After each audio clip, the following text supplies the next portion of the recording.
ငါဘဝရဲ့ချမ်းသာခြင်းဆင်းရဲခြင်းဒီငါလက်ထဲမှာရှိတယ်လို့ယုံရမယ်ဟုတ်လား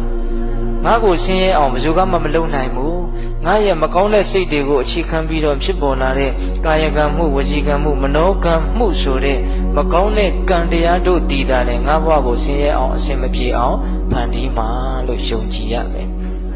ဒါကြောင့်ဘယ်မှာမှကြောက်စရာမရှိဘူးတကယ်တမ်းကြောက်စရာကကိုယ်ထဲမှာ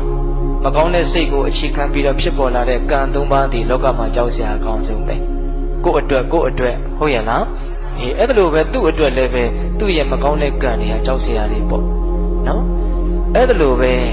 ငါဘဝကိုချမ်းသာအောင်ဘယ်သူမှမဖန်တီးနိုင်ဘူးငါရဲ့ကောင်းမြတ်တဲ့စိတ်ကိုအခြေခံပြီးတော့ဖြစ်ပေါ်လာတဲ့ကာယကံမှုဝစီကံမှုမနောကံမှုဆိုတဲ့ကောင်းမြတ်သောကံတို့တည်တာနဲ့ကောင်းမြတ်သောအလုပ်တို့တည်တာနဲ့ငါဘဝကိုချမ်းသာအောင်အစဉ်ပြေအောင်ဖန်တီးနိုင်လိမ့်မယ်လို့ယုံကြည်ရမယ်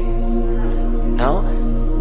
ဒါကိုစဉ်းစားသောအဖြစ်ဒါကိုယုံကြည်သောအဖြစ်ဘေးမှာတကယ်အားကိုးစရာဘာမှမရှိဘူးကိုယ့်ရဲ့ကောင်းသောစိတ်ကိုအခြေခံပြီးတော့ဖြစ်ပေါ်လာတဲ့ကောင်းသောအမှုတို့တည်တာနဲ့အားကိုးရအစ်စ်လို့နားလည်ဖို့မသိဘူးလား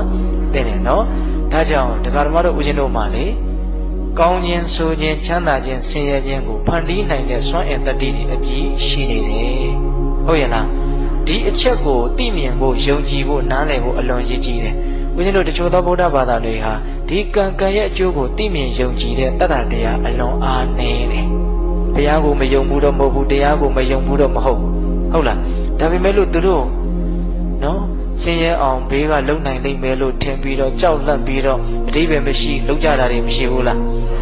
ချမ်းသာဒုက္ခတွေကိုဘေးကနေပေးလိမ့်မယ်ရလိမ့်နိုးနဲ့နောက်အထင်တွေမှားပြီးတော့အာကိုမှားကြတာတွေအတိပ္ပယ်မရှိတာတွေလောက်ကြတာတွေမရှိဘူးလားရှိတယ်ဒါကြောင့်ပိဋကပေါင်းသူတော်ကောင်းတို့ကံရဲ့အကျိုးကိုသိမြင်ခြင်းယုံကြည်ခြင်းဟာလည်းအရေးမကြီးဘူးလားအရေးကြီးတယ်နော်အဲ့ဒါလို့ဖရာတရားတန်ခါရဲ့ဂုဏ်နဲ့တကွ